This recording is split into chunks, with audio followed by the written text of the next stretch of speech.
I have the great good fortune to have a second trip out here to Three Jewels from Bragg. I have a stay of only 30 days from New Zealand in California, mostly staying in the monastery, and this is one of my favourite places in America. The property, the gracious, kind hospitality of the monks and cabin, and coming here with my Dhamma sister Devi just ticks many boxes for me. Last weekend, the first weekend of November, I spent a little bit of time in Portland, and I mentioned it when I was up there, but it struck me again here. Flying into Portland, I had a window seat. It was kind of cloudy. I don't know if you're familiar with the area up there, but I could see Mount Hood.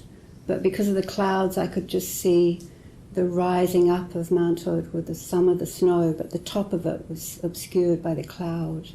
And then the plane took a big turn and then actually followed Columbia River, because the airport is very close to Columbia River. And they're quite prominent. The river, if you know, is very, very wide, and the mountain is very high. So they're prominent, very noticeable natural landforms. And it reminded me of the native people of my country, New Zealand, Aotearoa. When they begin at any time to speak, they relate themselves almost as if they are a relation to the nearest mountain and the nearest river. So for me, that would be a volcanic island out in the harbour near my hometown, Rangitoto, which is a perfect cone, very noticeable and very prominently seen from many aspects, many areas in the city. And this huge river called the Waikato, which starts near Auckland and then goes down to the middle of the country. And I didn't know for a while why that was what the Maori people do. And then a friend of mine who's married to a Maori man explained to me that it's because that's what connects us. So they're very interested when they get together with a group of people to know what is it that brings us together. We have this, so rangitoto, you can see, many people can see it. So we have that in common. We share that relationship with that massive landform, and we share the river, because the river goes and connects different communities together. So someone might be living in Auckland, but then someone in Hamilton, the river is going by. So this links us together. And then I was thinking about that in terms of a gathering like this, or at a Baigeri or somewhere else. What is it? So that's a geographical placement that they're making. But what is it that we do? One of the things that we do here and at a Baigeri is we chant Namo Tassa, and we take refuge in the Buddha and the Dhamma and the Sangha. So we do have, if you like, visual images of the Buddha. We have the statues here, and perhaps the teachings. We have the books and the Tripitaka, 84,000 teachings that have been translated, and we have the Sangha visible.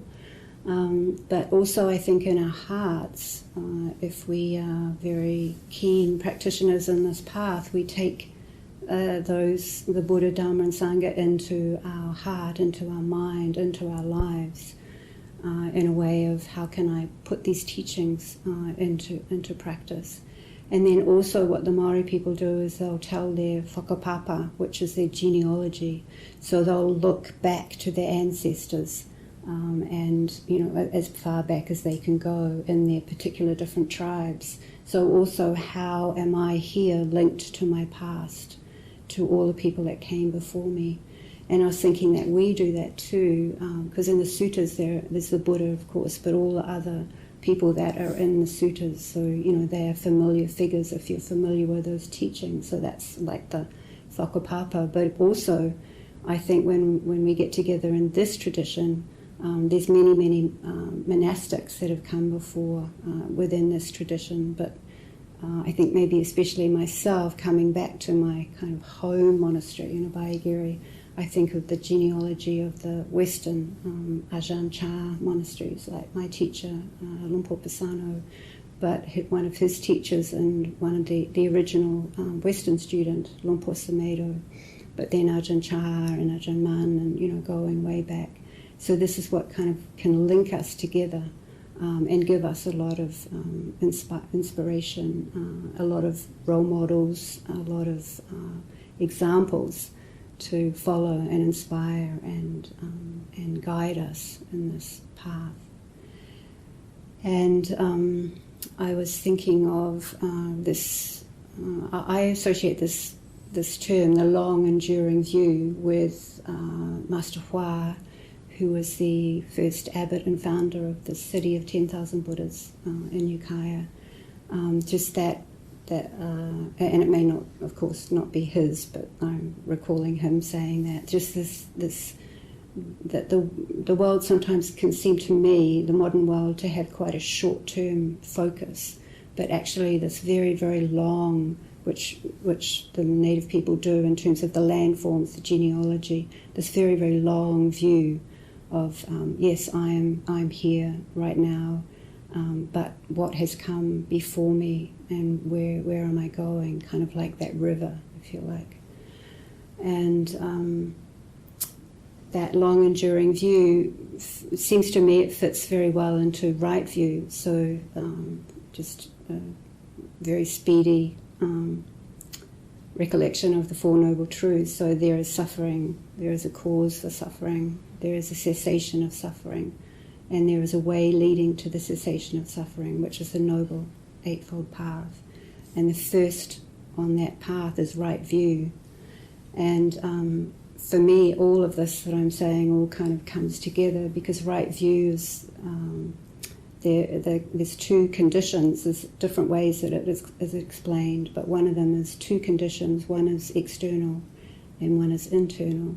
And the external condition is the voice of another, which can be the voice of another, the teachings of the Buddha. You might read those, the suttas, the teachings that are actually given, either live streamed now, that we have such access to, a teaching that might be given live and in person, and then the following the instructions of those teachings. So that the external, but the internal is like wise attention, paying very careful attention moment by moment to what is arising, body, speech and mind.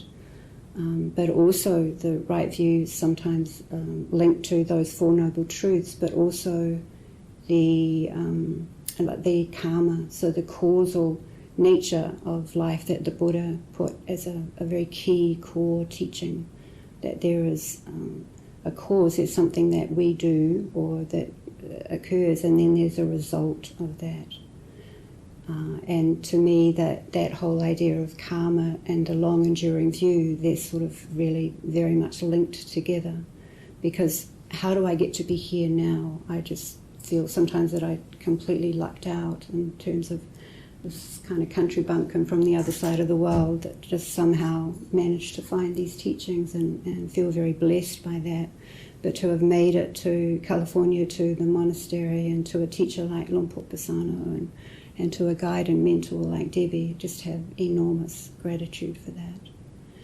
The other thing that ties in for me with all of that is a reflection, and there's a chant in this book, 10 subjects for frequent recollection. And I think it's the last one, but the days and nights are relentlessly passing. How well am I spending my time? And I think perhaps as we age, I've just noticed this trip, which is my third trip. I was in the monastery from 2011 to 2018. I came back in 2023, 2024, and this trip. And I've just noticed this trip.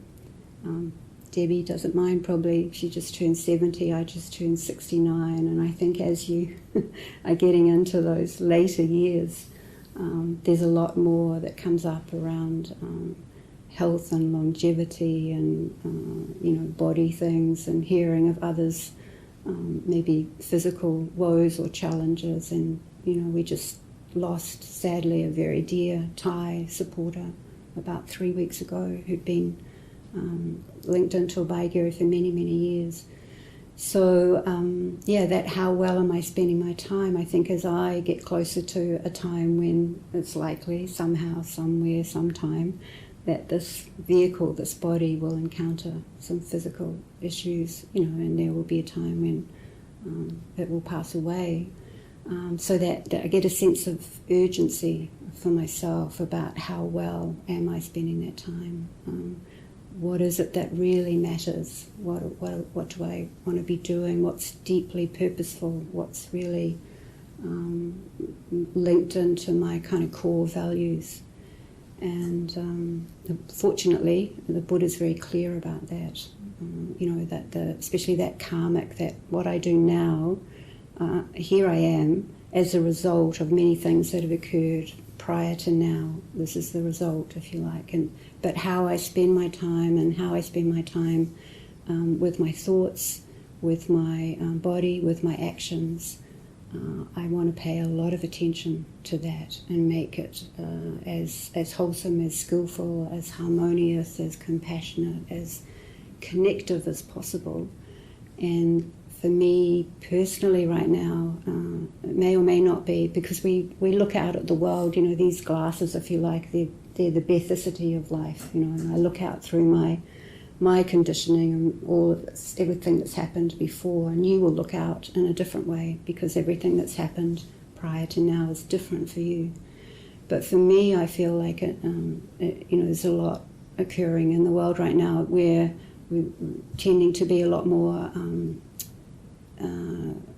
less connected to each other, and just wherever it is, the phone thing, that I wander around and see a lot of people looking down. It can be quite hard to get eye contact these days. So it seems that really important to me personally to sort of try and be as present, as aware, as focused, as attentive and connective as possible with people. Some people will say it might be linked to the COVID pandemic when we isolated, and has there been a shift a little bit away from more tendency to stay a little isolated. I feel like the technology, it's a personal thing. I know it's good in many ways, but it can isolate us from each other. The world can be what we're looking at here rather than what is actually what and who is in front of us. So for me, a big piece of that, how well am I spending my time, is community, people, connection, expression, kindness, feeling really a lot of empathy and aspiration for linking in with other people in a heartful, open, spacious kind of way. That seems, for me, that's an antidote to some of the things that these Beth glasses perceive happening out in the world at the moment. So, this is, I'm just really happy to be in this space, and I think these teachings and meditation, this path, the others that are on this path, or other spiritual paths that have the aspiration for more skillful, harmonious, compassionate, the clarity and wisdom, all of that can come together in here, and then try and enact and express that more and more in the world. I think it's very, very important right now. So how well am I spending my time, the karma aspect of what I do, body, speech and mind, the long enduring view, the fact that we're blessed to have these teachings, to have Sangha that have given their life to these teachings. And I'm very grateful for that. I'm going to pass the mic over here to my dear friend. We'll see what is resonating for me.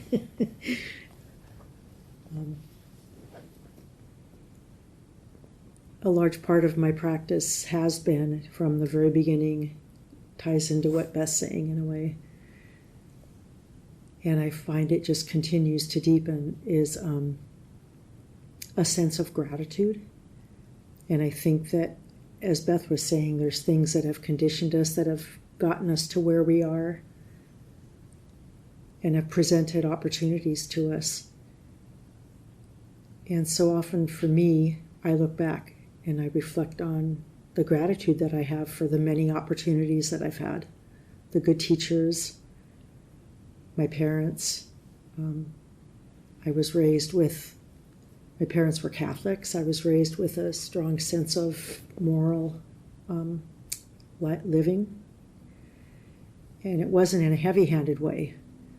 And then coming into the Buddhist teachings and the importance of that foundation of integrity, just because when we live well and we live with integrity,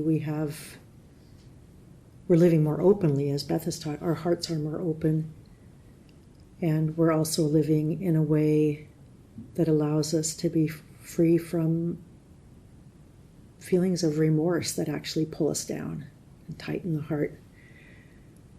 And there's certainly a lack of integrity around us today. It seems like there's a lot of, seems like we've forgotten that word exists and that ability exists. So I have a lot of gratitude for the support that I have in sustaining that. And every day I bring that to mind, because for me, that sense of gratitude is very uplifting and heart-opening. And I could come to tears about it, how strong it really is. And it's just a real support for a softening around meditation, a willingness to be with what's happening in the moment, the encouragement to come back, to just keep coming back, to have patience. It just touches onto so many different aspects of practice and of things that we encounter just in our daily lives. In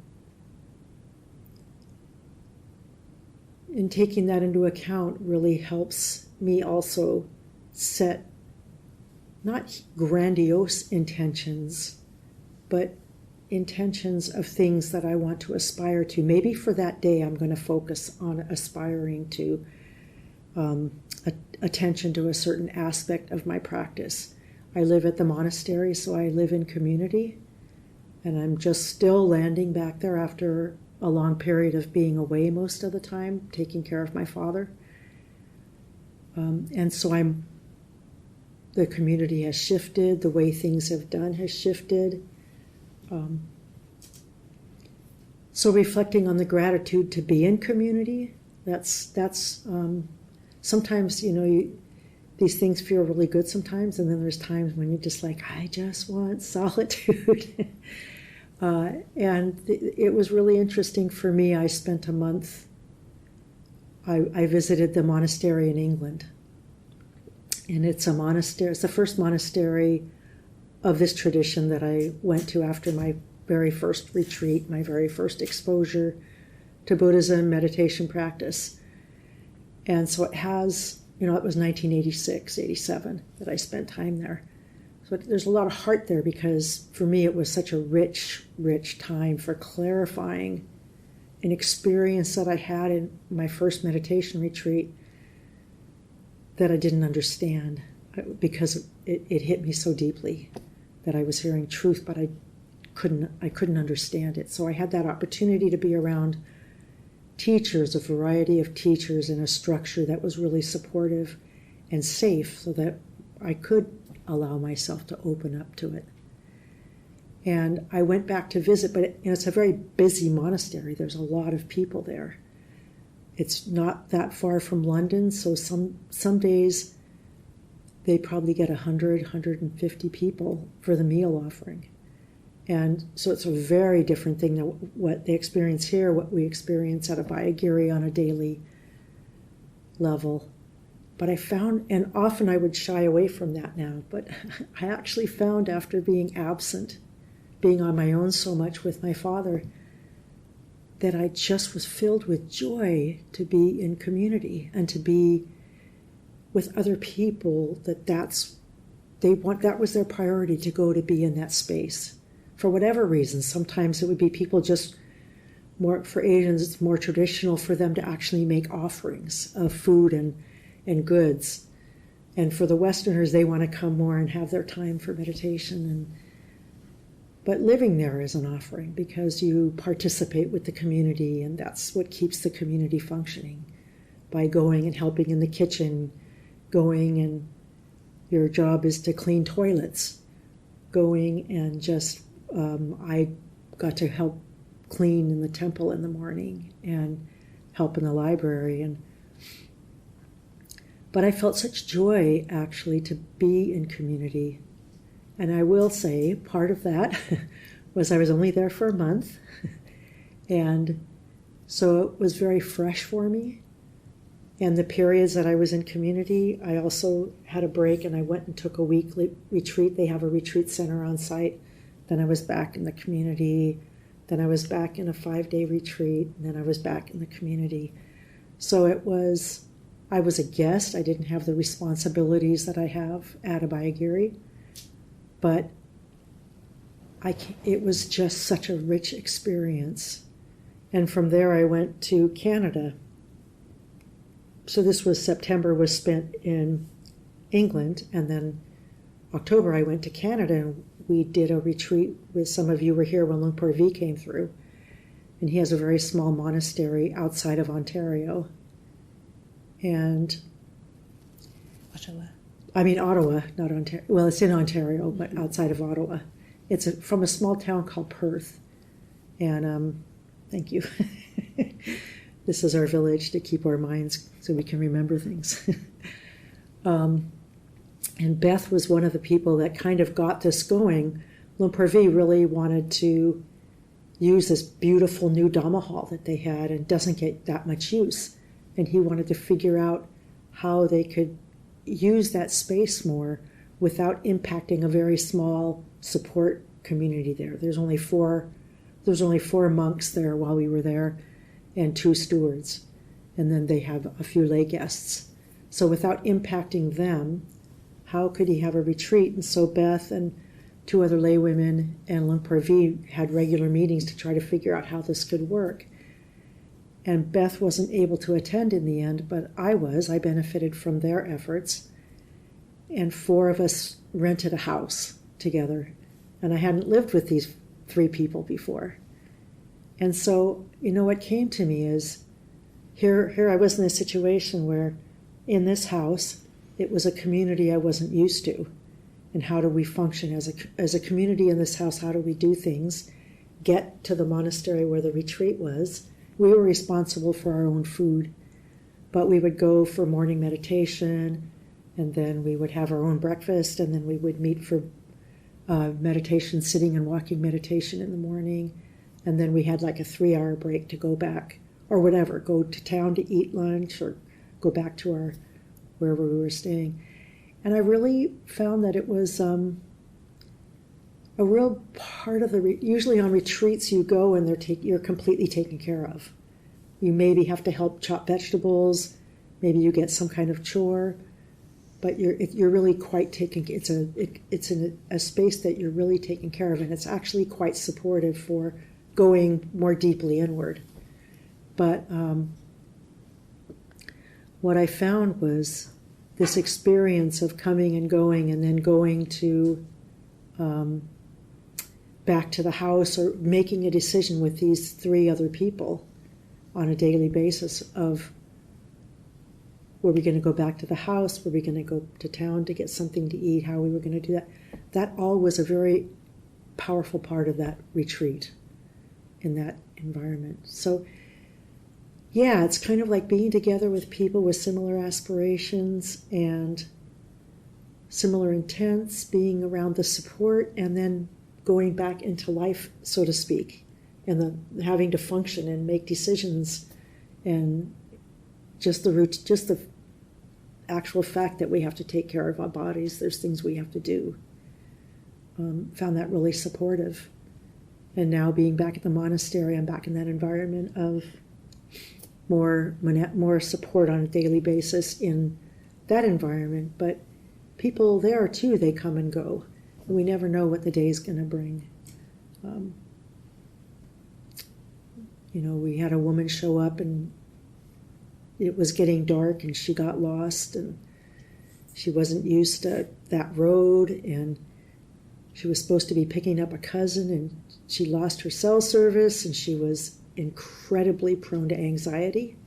So she was really, for a monastery, we get used to speaking quietly. She was quite loud. She was really agitated. And it was very beautiful. Somebody went down to her car with her to try to help her get the things sorted out there. And then she couldn't contact her cousin, and she wasn't sure. She lost her cell service, so she couldn't get back into the GPS. And she came up, and one of the monks has a really, he did some training kind of in chaplaincy, I believe. And he's just a very gentle soul. And she came just as puja was starting, and he was just coming into the hall, so he just happened to be there. So he said, let's go over here and we'll see if we can help sort things out. And then I saw that he was going with her, and I thought, well, I should go and help out. So I went along, and just the monastery, you can think that it's a really, it is in some ways, it's a really secluded space, and people say, well, it's not in the world, and in some ways it's not, thank goodness. But at the same time, the world comes to the monastery, and then at the monastery we have to respond to those things. And in the end, this woman, we were able to help her make phone contact with her cousin, and we were able to talk to her and try to get her to just feel like it was okay. And in the end, somebody came to meet her at the parking lot. But it's an opportunity to be present in a situation that's out of the quote norm, and adjusting all the time. And even in the monastery, we have to do that. And the practice is something that gives us a foundation and a way of, like, instead of getting agitated with the person who's agitated, a way of tapping into something that allows us to stay centered. And that river that is our human commonality, that we can understand that suffering, and then we can have compassion. We can use whatever skills we have to bring to the person that we're with in that moment, just to send them on their way in a way that's hopefully helpful. So we're back to that volcano and that river, but it's taken a different form. So that's just what comes to mind for me, and I think it's things that we're all dealing with every day.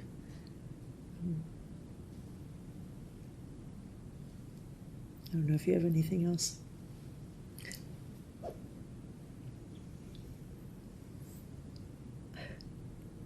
So we usually just open this up. If anybody has any comments or things they want to share, any questions, or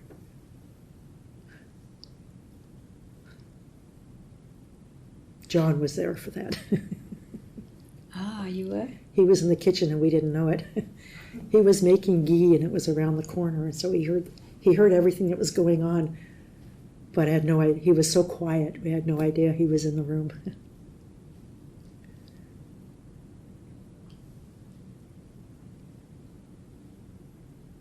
Thank you for sharing what you did tonight and for coming tonight. It's a great privilege.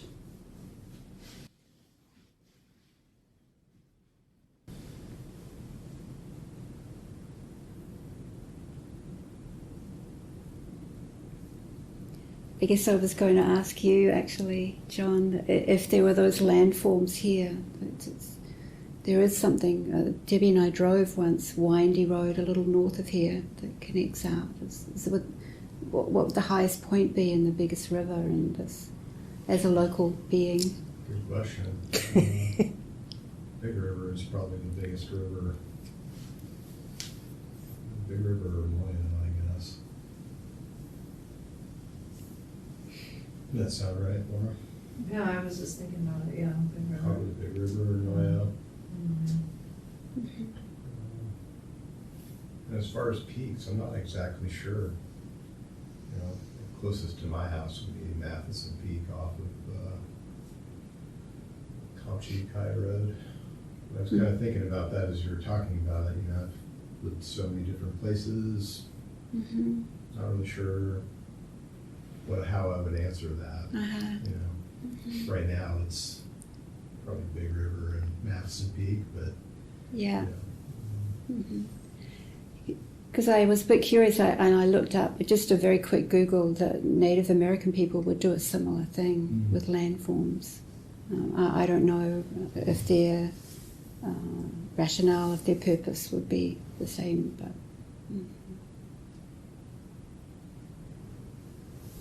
Maybe because we live right on the ocean, it would be the ocean. That's what I was just thinking. Yeah, You know? yeah. Mm-hmm. So that's something that we all share. Mm-hmm. And it's quite big, so. Yeah. And quite Can't dramatic can't too, miss it. you know, with the waves and the swells and the wind and the pelicans. And if you can't see it, you can hear it. Exactly. I'm feeling gratitude, you know, when I think about Abhayagiri and the whole evolution that, you know, it's created this space where two lay women can be here offering reflections and teachings, and I think it's just really beautiful. You know, I think of all the times in retreat, Debbie, where you were up, you know, on the, whatever we call it, with the monastics, and, you know, Ajahn inviting you to give teachings, and I don't know, I just think it's pretty extraordinary, you know, so yeah, I feel really happy to be able to be here with both of you. Thank you. And thank you so much. It's a beautiful spot.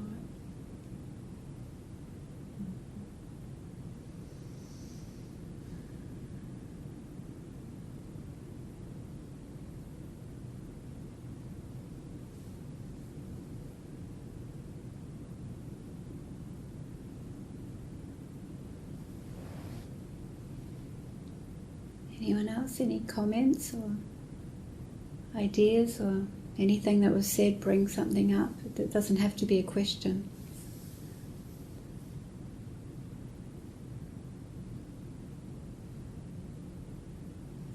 I guess I'll add something.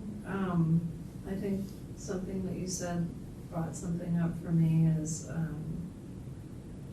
just like looking at the big picture and all that came before, you know, before our time and the evolution of everything. And my son's about to have a baby, so it's kind of, she's due any minute type thing. But I've done a lot of thinking about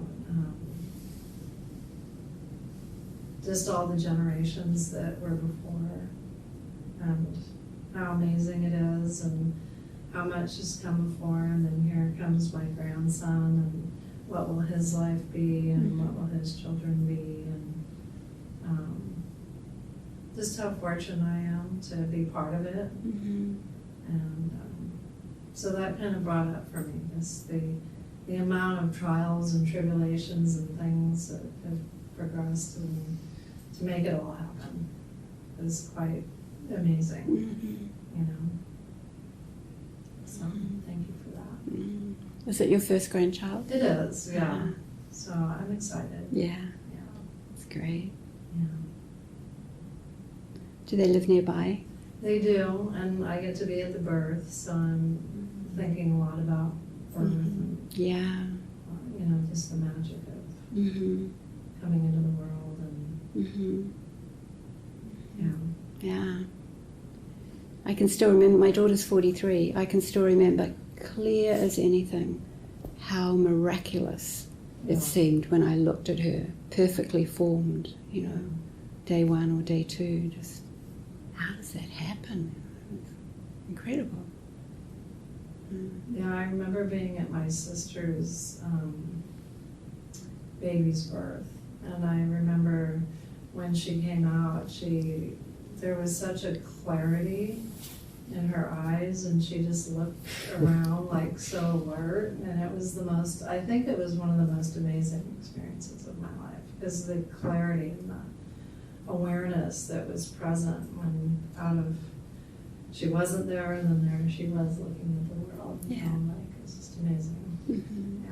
Mm-hmm. It's very exciting for you. Mm-hmm. Yeah, very.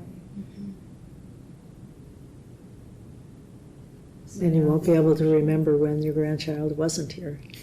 Exactly, yeah.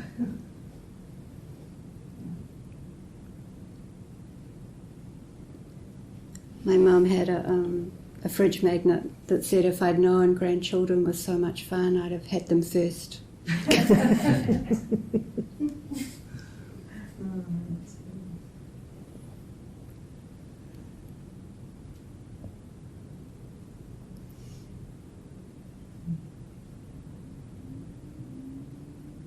Yeah, I was talking at tea time, I've recently started a practice of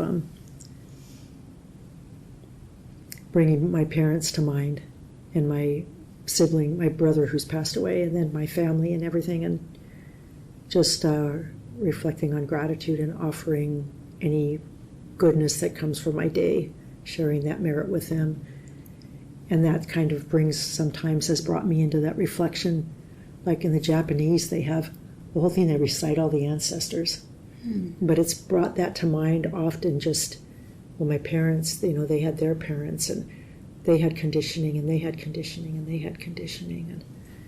And then also with this lineage, I've often felt, there was, the Buddha made these teachings, and there's these ripples. And so right now this is part of a ripple. Abhayagiri is part of a ripple. We're part of a ripple. And I just love that, because it's just kind of ongoing. That image is really powerful for me. And I didn't appreciate, but Thai New Year, Chinese New Year, all of that occurs. It's early April, but some of them, different Asian countries, just at different times. But a core piece that I can see in all of their celebrations at that time is gratitude for ancestors. So I've been privileged to go into some homes of those people celebrating that, and they'll have like a shrine, and they'll have like the great-great-grandfather, they'll have pictures of them. Sometimes I think they keep them up there, but at that time especially, and they'll have candles lit, and they'll be bringing them to mind with gratitude. And so didn't happen in my life, but it's kind of quite nice maybe to, as Debbie's doing, to incorporate.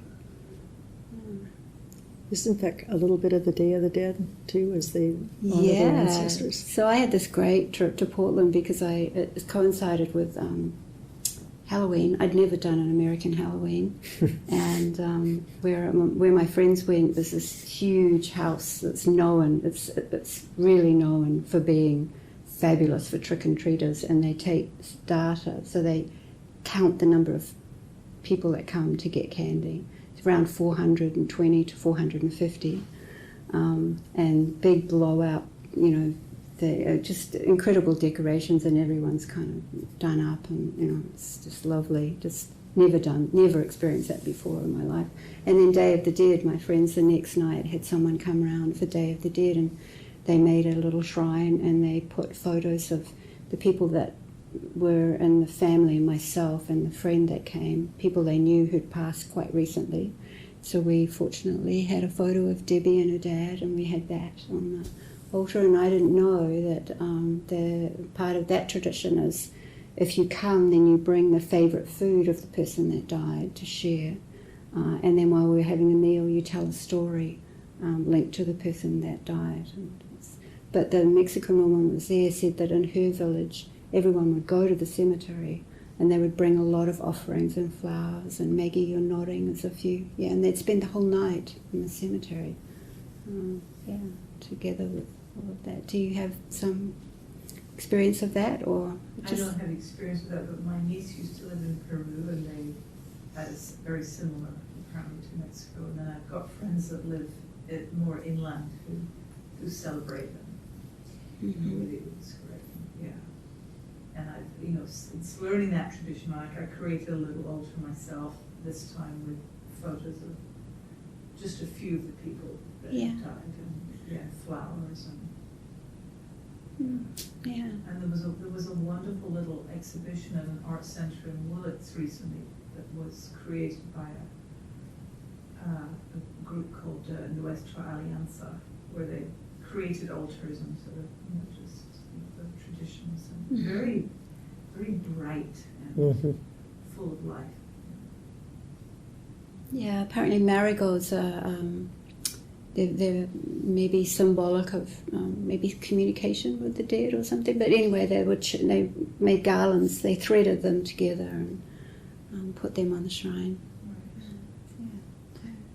There's some community, like somewhere in South America or something, where they actually like dig people up every year and take them out at Day of the Dead. Like they actually unearth them.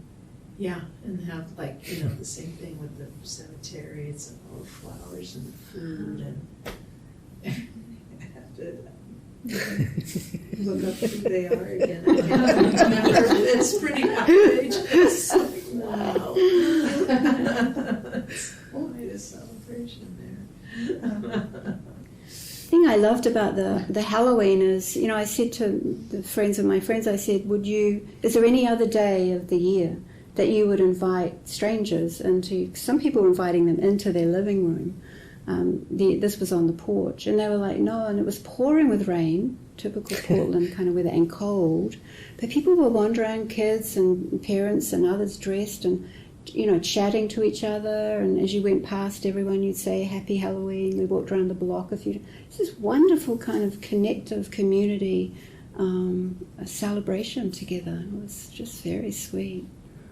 I'd love to get it happening in New Zealand, along with Thanksgiving. We don't do Thanksgiving. Isn't it great to have a day when I know there's maybe history to do with it that I don't know about, but I understand there is. But just, a day to give thanks. Yeah, I think if one takes it as that, it's a great thing to do. Do you have a celebration there that we don't have here, like some sort of day that's quite different than what we celebrate? Yeah, it's quite new, maybe 2 or 3 years. It's called Matariki Day, and it is to do with the Maori people, and it is kind of like their New Year. And now it's a public holiday, so that's a fantastic thing, because I think as a country we've been moving towards trying to really understand, embrace, and bring in traditions, that are honoured and for a few hundred years by the native people. Yeah. And then it's to do with the particular constellation of stars. So then they'll have some Maori people going out and helping people, any people who want to go to see the stars. And it's about their genealogy. Oh, cool. Yeah, it is pretty cool. Yeah. We have King's birthday. We're part of the Commonwealth, so we like it because it's a public holiday. I'm not sure that there's too much royalist sort of sentiment going on, but the King's birthday is not a public holiday in the UK. That's interesting.